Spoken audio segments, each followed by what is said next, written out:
Welcome to Accommodate This. My name is David, and I'm a late diagnosed autistic adult.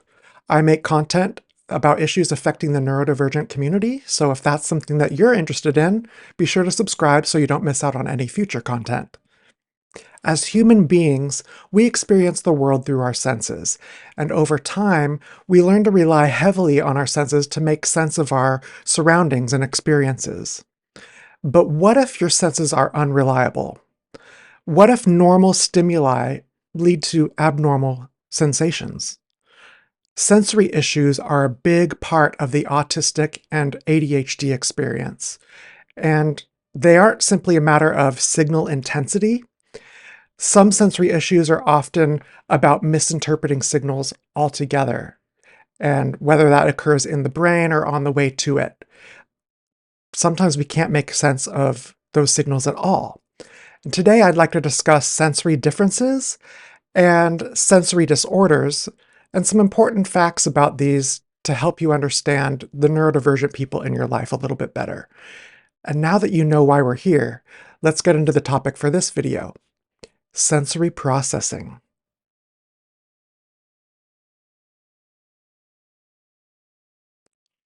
Everyone is unique, and our experiences are also unique to each of us. Granted, we can share experiences, and our experiences can be similar, but there's no way for us to know if your experience is the same as mine. There's no way to know if you see colors the same as I do. There's no way for us to know if you experience a beautiful piece of music as I do. And many people like the taste of cilantro or coriander, depending on where you are in the world. I'm one of those people. And yet others describe it as tasting like soap. These sensory differences are simply natural variations of functional nervous systems. These differences are accepted as variations within the normal range of sensory experiences. And these differences ultimately inform our opinions and help us to establish our preferences. But they don't necessarily indicate there is a defect with our sensory organs or nervous system. In other words, those differences are no indication that you have a sensory disorder. You simply have a sensory difference. Some people are unusually sensitive to stimuli and may be diagnosed with conditions such as sensory processing sensitivity, or SPS, or highly sensitive person, HSP. But these are not sensory disorders either. These are examples of sensory differences. They may be extreme differences, but still just differences because they indicate the nervous system is processing the stimuli properly, but at a higher level of efficiency than normal. Whereas a sensory processing disorder is when the nervous system is not processing stimuli properly or is causing other issues. For instance, if your ears hurt after hearing a loud noise, that's just a sensitivity. But if you become dizzy and sick to your stomach after hearing a sound at a regular volume, that's a disorder. See the difference? Sensory disorders are usually not based solely on the intensity of the reaction. However, if the intensity of your reaction to stimuli is way off, then it can be difficult to regulate your response within the normal expected range. And this could be an indication you have a disorder known as sensory modulation disorder, or SMD. This disorder comes in a few basic flavors. There is sensory overresponsivity, SOR, and this is a heightened sensitivity to sensory stimuli, and it leads to a strong reaction to ordinary sensory input. For example, if you are hypersensitive to light, you may need to wear sunglasses or keep lights dimmed at all times. If you dismiss this sensitivity, your brain may receive too much stimulation from light, which can lead to a variety of reactions, including physical symptoms such as headaches, nausea, dizziness, or fatigue, or behavioral symptoms such as irritability, social withdrawal, or meltdowns, and emotional symptoms such as anxiety, frustration, or feeling overwhelmed. The next flavor is sensory under-responsivity, or SUR. It is the opposite flavor. It is a reduced sensitivity to sensory stimuli, resulting in delayed or muted responses. For example, maybe you can't smell the food burning in the pan, or worse yet, you can't feel the heat when you touch that same pan. I'm sure you can imagine how dangerous undersensitivity can be. The third flavor is sensory discrimination disorder, or SDD. This is when the signals distort or interfere with one another.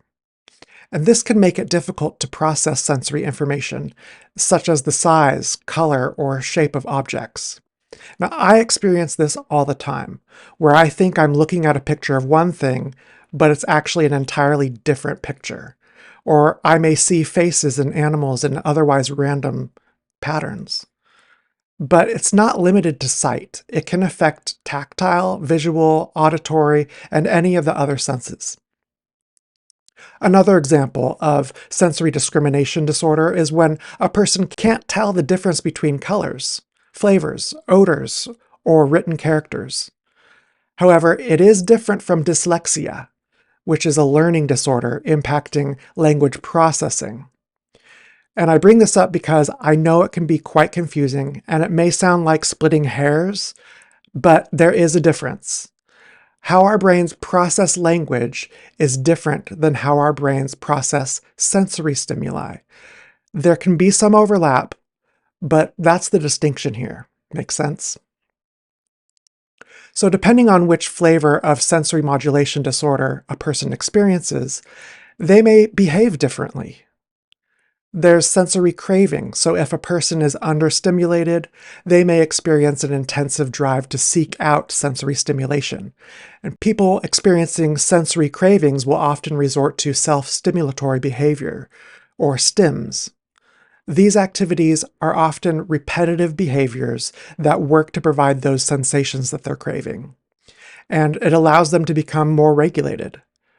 However, there is a risk of sensory craving to lead to disorganization sometimes. Then there's sensory avoidance. So, on the other hand, if a person is experiencing a strong reaction to stimuli, they may attempt to eliminate that stimuli or move away from it. This can lead people to withdraw from social situations, procrastinate, or stim in order to focus on a specific sensory experience. Then there's dysregulation. And when stimuli are becoming confused or distorted, or if sensory issues are not addressed soon enough, a person can become dysregulated, and this can often result in meltdowns and shutdowns. Now, meltdowns are outward expressions of the dysregulation that they're experiencing, whereas shutdowns are an internal expression. So when a person has reached a state of meltdown or shutdown, they no longer have control. So telling them to calm down is just a practice in futility. What people often don't know is that the person experiencing the meltdown or shutdown has most likely been trying their best to avoid getting to this state because they don't want to cause a scene. And too often, this means we repress our inner struggle for the comfort of others, so you don't see what we're desperately trying to hide. And to the outside observer, meltdowns and shutdowns can seem to come out of nowhere, but you just aren't seeing the whole story. Just know that when we have reached this level of dysregulation, we've exceeded our capacity to control our emotions. And more about that later. When most people think about our senses, they think of the basic five: visual for sight, auditory for hearing, somatosensory for touch, gustatorial for taste, and olfactory for smell. But it's important to understand that these are not the only senses that we have. We also have a vestibular sense, which is a sense of balance. Proprioception, which is a sense of your body's orientation in relation to itself and your environment. And we also have interoception, which is a sense of your internal bodily sensations like heart rate, appetite, thirst, and body temperature. And finally, a sense of humor. Just kidding, that's not really one. I just wanted to say that. But seriously, sensory disorders are not limited to the original five senses. They can impact these other senses as well. So for example, sensory-based motor disorder, or SBMD, may impact balance, coordination, and motor planning, and it comes in a couple flavors. There's postural disorder, which is a difficulty with body alignment and stability. And people experiencing this disorder may find it uncomfortable to sit upright, or may feel more regulated by holding their body in awkward positions. I myself am usually sitting Indian style, with my legs crossed. Then there's dyspraxia, which makes movement coordination and performing motor tasks quite challenging. People with this disorder are often thought of as clumsy or uncoordinated, but it can be more subtle than that. For instance, maybe it affects their ability to write, tie shoelaces, button a shirt, or use utensils. Now, I don't want to list every possible sensory disorder out there because we would be here all week. But let's talk about sensory difficulties in terms of autism and ADHD, because it's even different in those cases. Since autism and ADHD are neurodevelopmental disorders, that means our entire nervous system developed differently than expected. That includes our brains, nerves, the neural pathways, and everything in between. Neurodevelopmental disorders like autism and ADHD carry the potential to impact any or all of our senses when compared to someone with a typically developed brain. This is why you may hear autism described as a different way to experience the world. It's because we literally sense the world differently. And the way we sense the world impacts how we interact with it. So if you think of autism and ADHD along those lines, many of our stereotypical behaviors start to make sense. What may appear to be a benign sensation to most people may be quite excruciating for an autistic person, or vice versa. I typically can't stand soft touch. It's irritating to me. It's like being touched by wet noodles. It's just weird. If I'm going to be touched, I prefer it to be firm and deliberate. None of that flimsy noodly stuff. So if someone lightly touches my hand, they may judge my reaction as disproportionate. But what they don't understand is my reaction is precisely proportionate to my internal experience. And people tend to judge autistic people based on their own experience, but our experiences can often be very different. Autistic people and people with ADHD literally sense the world differently. Add on to that our struggles to communicate, and it's easy to see how difficult it can be to relate to others or for others to relate to us. After all, how do you explain to someone that their gesture of kindness makes my skin crawl? Or as another example, how do you explain that you can't hear them because the lights are too bright and the tag on my shirt is too scratchy? They have no idea what's going on inside of our bodies. They only have their own sensory experience to go off of and rarely consider our differences. And that can make living with a sensory disorder quite isolating. Sensory disorders have a significant impact on a person's life, as they tend to affect how we learn, socialize, and basically function within our environment. And in the cases of autism and ADHD, we carry a particular imbalance between excitability and inhibition. What I mean is, sometimes it takes more to irritate us than other people, and sometimes it takes less.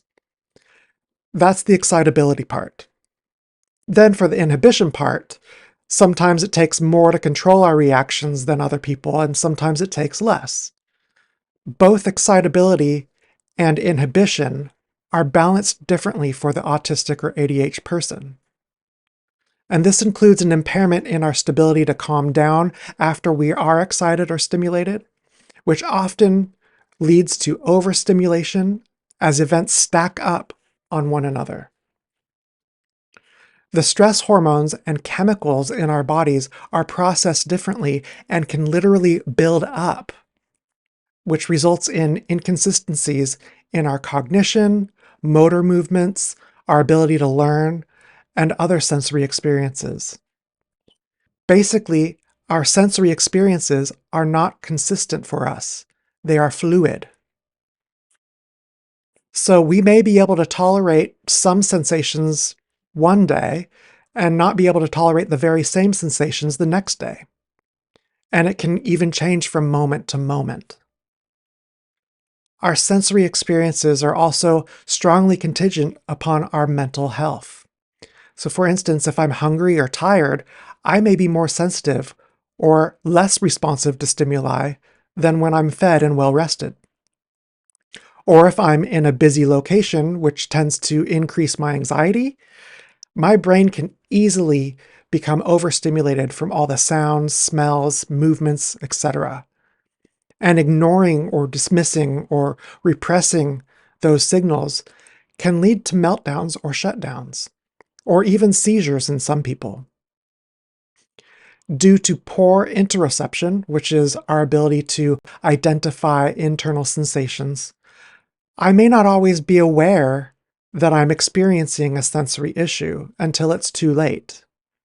So I rely heavily on other people paying attention and assisting me where they can. For instance, since my diagnosis a few years ago, I've learned that I have a light sensitivity. But decades of suppression have dulled my awareness of it, so I don't think about it all the time. A friend or relative may notice I'm squinting or covering my eyes, which is a reflex that I have no control over, but I may be doing something else and not realize that I'm having that issue with the light. So if they can speak up at that point, maybe express that they can see I'm squinting, or maybe offer to dim the lights or pass me some sunglasses, or whatever they think of, that can be extremely helpful. It not only can help me learn to recognize and identify those sensations again for next time, but it may even prevent a meltdown. And if it's addressed before I reach my sensory limit, that's a good thing for everyone. Now, I understand the impulse to tell me to calm down if a person thinks I'm overreacting. However, if we, as autistic people, try to ignore the fact that we are dysregulated, our brains will eventually trigger a meltdown or shutdown. And at that point, it doesn't matter if we are having a good time or a bad time. Our nervous system decides when it's had enough. And it can decide if it needs more or less stimuli, more in the case of sensory seeking. But due to our imbalance between excitability and inhibition, our brains conclude that we must be in some kind of danger. And so our brains attempt to protect us by shutting down or by triggering our fight or flight response. And if you take nothing else from this video today, please take this. Meltdowns and shutdowns are defense mechanisms that we cannot control. They are responses from our nervous system telling us to get to safety. Sure, it may appear to be an overreaction from the outside, but it's a reaction we can't control nonetheless. It's also important to remember that the autistic person may not be fully aware of what is causing their meltdown or shutdown. This is not only a manifestation of poor interoception, but also alexithymia, which is difficulty in identifying and expressing emotions. It's also the result of repression and denial of our experience through masking. And I can't stress this enough. Masking forces a person to deny their own natural impulses for the sake of others.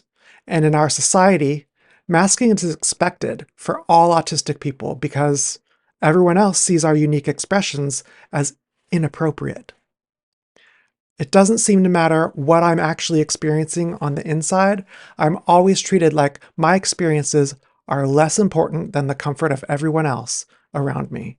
And this is the case for many high-masking autistics. But you can only ignore your nervous system for so long before it causes damage. And as a late diagnosed autistic adult who was diagnosed in my 40s, I spent decades suppressing and ignoring these impulses and messages that my brain was sending to me because everyone else thought my reactions were disproportionate to my experiences. But what they didn't understand is they were disproportionate to their experiences. My reactions were completely proportionate to my experiences. Unfortunately, masking has a tendency to teach us to disconnect ourselves from our own reality, and it robs us of a chance to learn how to identify and react appropriately to our sensory experiences. Still, it's important for each of us to learn how to recognize when we are experiencing a sensory issue, because identifying the issue makes it possible to implement an appropriate intervention. It may not always be enough to avoid a meltdown, but it can be helpful in grounding us and getting us through it. For example, if we can identify that the lights are too bright, we can dim them, or go into another room that isn't so bright. Or if we identify that there's too much noise, we can lower the volume, or go to a quieter location. These actions are simple, but they allow us to return to a regulated state. Now remember, dysregulation can occur whether we are overstimulated or understimulated, and it can be due to either good sensations or bad sensations. I like to think of it in terms of a video game, where your character may have a life meter, a magic meter, a money counter, and so on. For most people, they have a meter for nearly everything. They can basically monitor and identify their needs for several elements of their life. Granted, it's not the most exciting or fun game, but stick with me. Like in video games, if you allow any one of those meters to fully deplete, it's game over. But for autistics and people with ADHD, we get a single, vague, color-coded light. Despite having the same needs and still experiencing things that deplete and regenerate the same things that a list of people can monitor easily, we get a single, vague color code that doesn't come with any key to understand what each of the colors mean. Do I need to eat something? Do I need a magic potion? Who knows? And that's similar to our experiences in life, except autistic and ADHD people are blind to what's depleted them the most. And this makes it difficult to figure out what exactly we need. But it doesn't make it impossible. So, let's go over some clues to look for that might help you identify if you or a loved one might be experiencing overstimulation or understimulation of one or more of your senses. I have to give credit to Thomas Henley, another autistic creator, as most of these examples came from his video called Let's Discover Your Autistic Sensory Profile. I'll provide a link to that in the description below. It's really good and I encourage you to go watch it. Hopefully the examples I'm about to cover will give you a good idea of things to look for. These charts I'm about to show you are going to go through one sense at a time, and there's going to be two columns where the red column is about symptoms that you might experience if you are experiencing oversensitivity, also known as hypersensitivity. Whereas the column on the right, the blue column, is for experiences you might experience when you are undersensitive or hyposensitive. So, if you are oversensitive to visual stimuli, you may squint in low light. You might find most preferences of light in different surroundings too bright. You may see visual clutter or messiness getting to you. Maybe your vision becomes fragmented or distorted. And maybe you like to focus on details of objects. On the other hand, if you are undersensitive, it might be difficult to see objects in low lighting. Maybe you have poor depth perception. Or maybe aspects of your vision become blurred in some areas, not necessarily related to your visual acuity. And maybe you find clutter captivating or pleasurable. That's one of those sensory seeking aspects of a sensory disorder. Now, when it comes to auditory, if you are oversensitive to sounds, noise may seem magnified or distorted. You might be good at noticing small or distant sounds. You might need to cut back on background noise, but you can't do it on your own. You need help with it. Or maybe you become really stressed when you're in a noisy situation. And you may find it helpful to wear headphones 24/7. People who have an undersensitivity to hearing, they don't always hear what others do. They might enjoy making noises or playing loud music. I know I, for one, whistle a lot. It's one of my stims. If you have an undersensitivity, you may enjoy being in public or going to concerts. And sound won't necessarily affect your concentration. You can just work right through it. For somatosensory or feeling, touch, if you are oversensitive, it might give you shivers when someone brushes past you. Or you might have issues when you get dirt or sand on your hands. I know that comes and goes for me. When I'm really stressed, I can get that sensation where I do not want my hands to be dirty, and I may find that I'm washing them more often. You may struggle with washing your hair or going to the barber, or find issues with your clothing being really uncomfortable or tags being really irritating. And you may have textural issues with the food that you put in your mouth. It just feels wrong or feels different. If you are undersensitive, you may have a high pain threshold. When you're having a meltdown, you may actually cause yourself harm or do harmful stimming. You may love to have weighted objects on your body. You may like to feel everything when you're going through a store. You might enjoy super tight hugs or clothing that really hugs your body. And you may actually like getting muddy on occasion.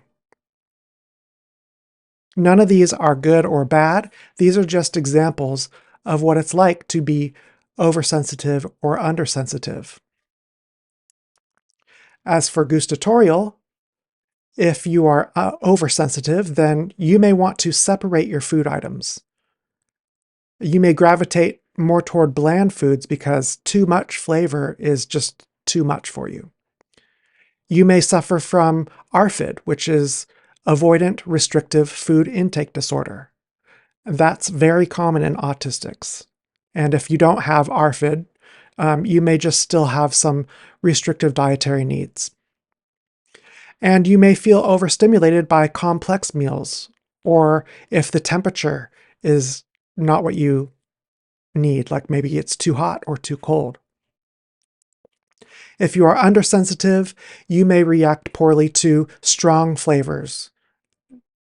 So you may seek them out, and you might enjoy spicy foods for that reason.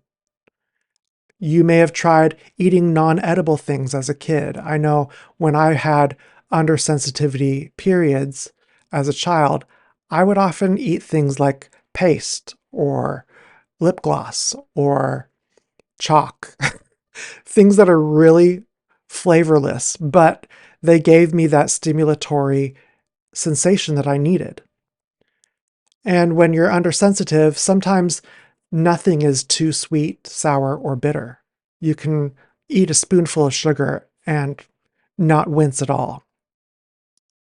For olfactory or smells, if you're hypersensitive, smells may really bother you and can actually make you sick. I know sometimes they cause a migraine for me. You may avoid people with strong perfumes or smelly pets. And you may be very sensitive to your own body odors. Maybe you can't handle being in a coffee shop very long, or near someone who smokes or in a hospital setting. On the other hand, if you are undersensitive, you may not have any sense of smell, or your sense of smell may be super reduced. Maybe you don't know when you smell or need a shower. Or maybe you use too much cologne by accident, not realizing that you're fogging everyone else out. Because strong smells don't necessarily bother you. You can tolerate smoke. You can tolerate nasty smells like the garbage. For vestibular or balance sensations, if you're oversensitive, you can easily become motion sick.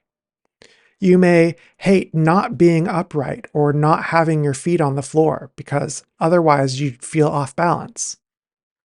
Your balance may be exceptionally good compared to other people, and you may have a terrible experience when you are on a ride at an amusement park. On the other hand, if you are undersensitive, you may love to rock or swing or spin.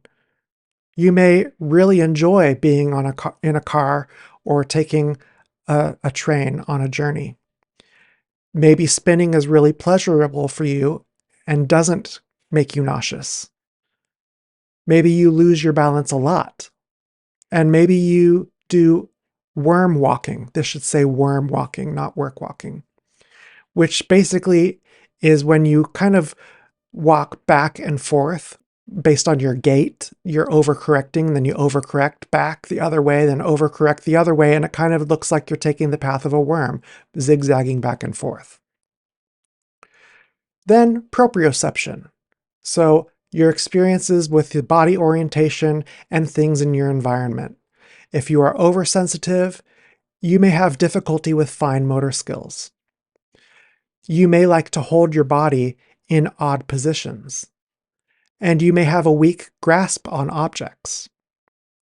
You might even like to keep your distance from people.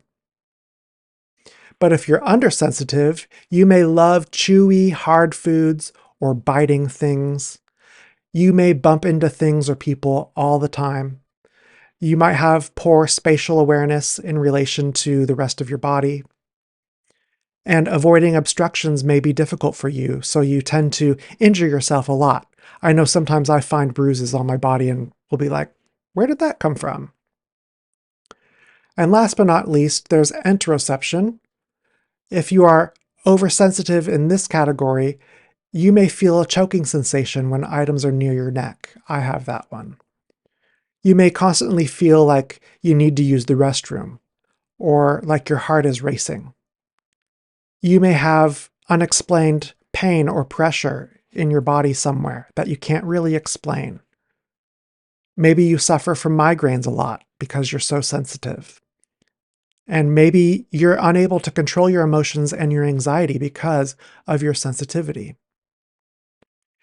If you're undersensitive, you might go several hours without eating or drinking at all. And you may find yourself constantly eating and not getting full because you don't sense that full sensation. You may wear clothing that's inappropriate for the weather, like a jacket when it's warm or shorts when it's cold. And maybe sometimes you even forget to breathe. So being able to pinpoint exactly what is overstimulated or understimulated will help you to address those concerns. Something that can help is to practice mindfulness. That can help you to improve your ability to recognize when you might be dysregulated. Though if you have a sensory disorder, you may still struggle to do this well and consistently. So here are 5 mindful techniques that you may want to try. Meditation and deep breathing. Slowly breathe in through your nostrils and out through your mouth, focusing on each breath.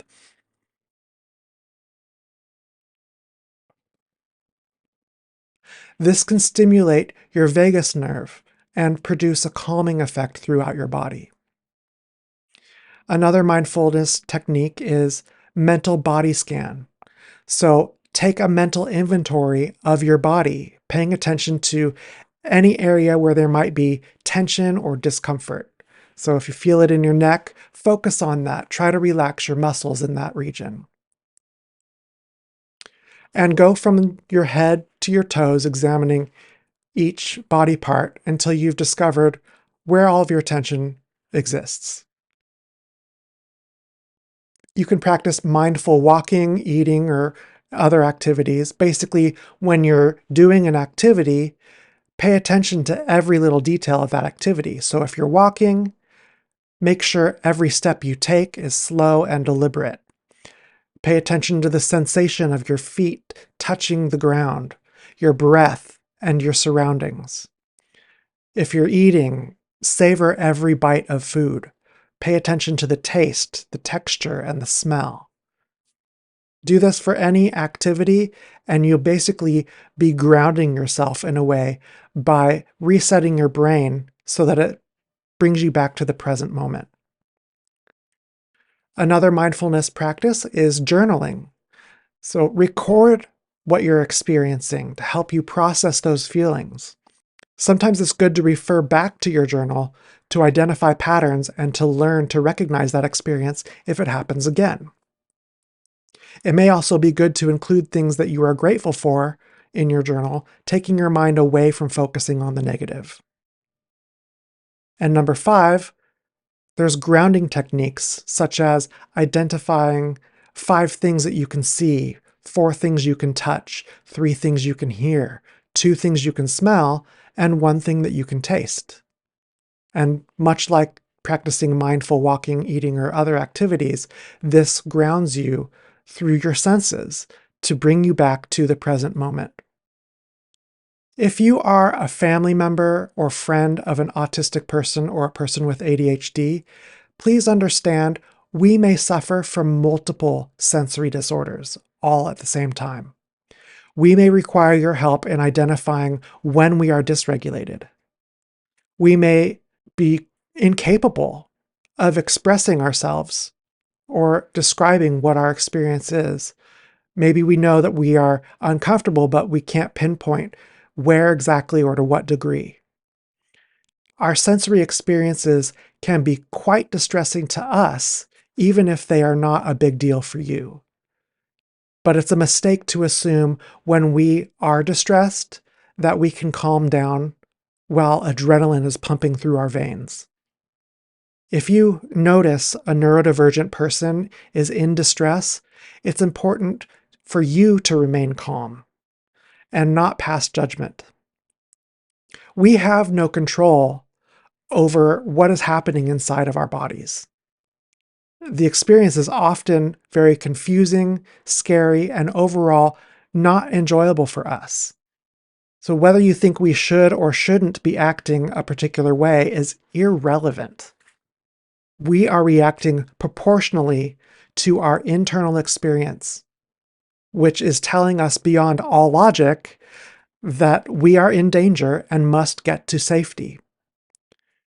Offering your support or comfort in these situations, reassuring us that we are safe, is going to go a lot more toward helping us than shaming us or coming up with some sort of punishment, because those will just lead to further trauma. If you don't have a sensory disorder yourself, we depend on you to remain strong and constant because we can't. And it's already quite embarrassing, humiliating, and frightening for us. So please remember this. When you have a sensory disorder, it is unreasonable for you or anyone else to hold you to the same standard as everyone else.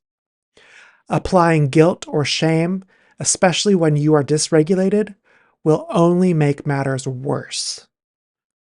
So be patient with yourself or the person in your life who is living with a sensory disorder. While sensory disorders are lifelong, they don't have to keep you from living a fulfilling life. As you learn more about your sensory issues, use that knowledge to educate your friends and loved ones around you so that they can be your eyes, ears, or whatever you need if and when you struggle. I've found that most people are willing to help and less likely to judge when they understand your situation. So I encourage you to simply be open and honest when you may be experiencing a sensory issue, and learn to accept their help gracefully. I hope that these tips provided some useful perspective and understanding that will lead you toward a better, more enjoyable life. And until next time, thank you for watching. If you enjoyed this video, please comment, like, and subscribe to see more content like this, or click the video here to continue watching.